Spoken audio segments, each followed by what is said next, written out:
नमस्कार दोस्तों, अन्नपूर्णा स्वामी कृपा चैनल में आप सबका तहे दिल से स्वागत है।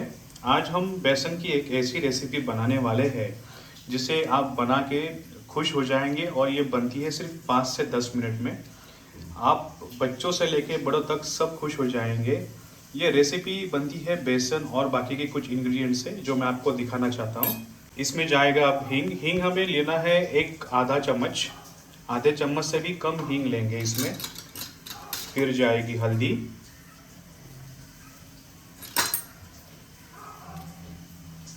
और जो रेड चिली पाउडर है वो आपके स्वाद अनुसार। हमें तीखा खाना पसंद है इसलिए हम इसमें तीखा ज़्यादा लगता है। स्वाद अनुसार नमक,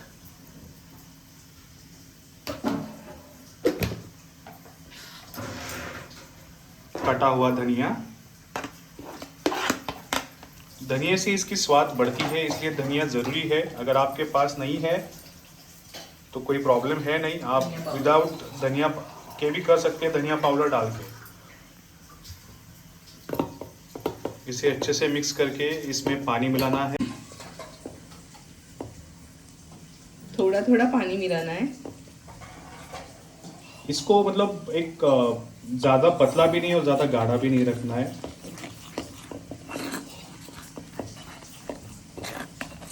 अच्छे से इसमें ना गुठलियाँ नहीं बननी चाहिए। अगर गुठलियाँ बनती है तो फिर ये अच्छे से बन नहीं पाएगा।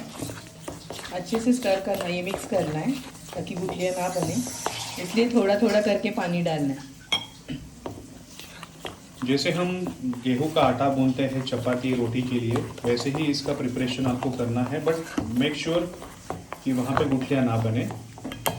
ये हम रोटी बनाने से पहले ये भिगो के रखते हैं ये आटा, फिर रोटी बनने के बाद उसी तवे पे ये बनता है ताकि ये चिपकता नहीं है रोटी के तवे पे। इसलिए रोटी बनने के बाद हम इसे बनाते हैं और गरम गरम सर्व करते हैं। थोड़ा पानी और जाएगा इसमें। अब देखिए ये इतना पतला बना है, ऐसे देख सकते हैं। ये तवे पे फैलाने के लिए आसान पड़ता है। फिर ये अच्छे से ये मिक्स करना है। देखिए लम्स बिल्कुल भी नहीं है इसमें। थोड़ा थोड़ा करके पानी डालिए ताकि लम्स ना बने। बच्चे भी बहुत पसंद करते हैं। मैं खुद बचपन में, मुझे सब्जियां पसंद नहीं थी तो मैं यही लेके जाती थी, मम्मी को फोर्स करती थी मुझे यही खाना है, तो बहुत चाव से खाती थी मैं ये। इसे बेसन चीला भी बोला जाता है और मराठी में इसे कोई धिरडा बोलते हैं या फिर बेसन पोड़ी बोलते हैं, थापोड़ा बोलते हैं। तो इसके नाम अलग है बट टेस्ट बहुत औसम है। मेरी रोटियां अभी बना के हो गई है तो मैं अभी ये दिखाती हूँ। इसकी कंसिस्टेंसी इतनी रखनी है, देख सकते हैं आप।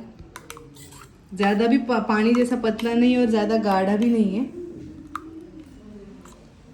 गिर रहा है आराम से। ये स्प्रेड करने के लिए आसान जाता है। फिर अभी तवे पे तेल ऐसे डालेंगे।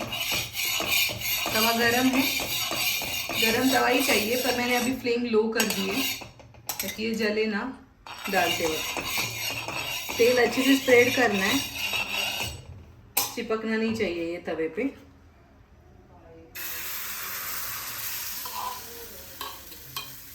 अभी ये स्प्रेड करेंगे।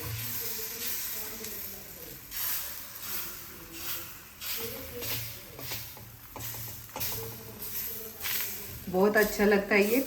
और इसमें आप प्याज टमाटर काट के डाल सकते हो, वो टमाटो ऑमलेट बन जाएगा। नाश्ते में ब्रेड के साथ भी खा सकते हैं। फिर वो ऐसे ये प्लेन करना है ऊपर से। अभी साइड में हम तेल छोड़ेंगे ऐसे ताकि ये चिपके ना। ऊपर से भी तेल डालेंगे। तेल की क्वांटिटी अच्छे से डालनी है, कच्चा नहीं रहना चाहिए, पक जाए अच्छे से। लास्ट में आप इस पे बटर भी डाल सकते हैं, बटर का भी टेस्ट आएगा अच्छा।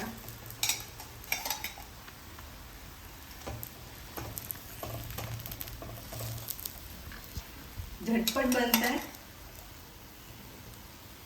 देखिए इसका कलर चेंज हो रहा है, ऊपर से ये ड्राई हो गया है अभी। और नीचे से तवे को चिपका भी नहीं है, पर अभी पकना है थोड़ा नीचे से।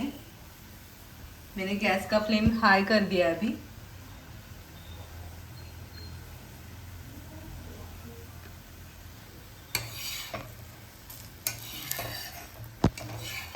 रोटी के तवे पे बना सकते हैं रोटी के बाद, तो वो ये चिपकता नहीं है। देखिए बहुत ही क्रिस्पी है, ऐसे बनता है ये, जालीदार बनता है ऐसे। दोनों तरफ से अच्छे से हमको इसको पकाना है।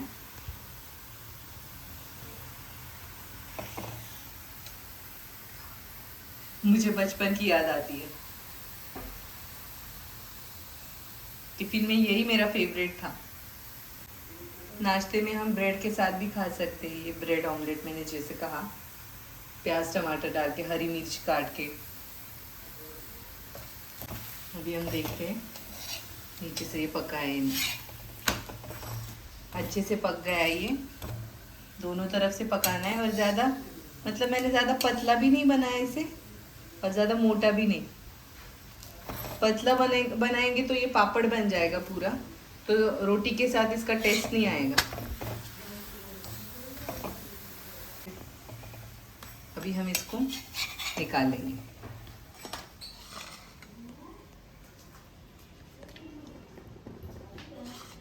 तो ये भी बहुत आसान रेसिपी, आप सबको पता भी होगी ये रेसिपी।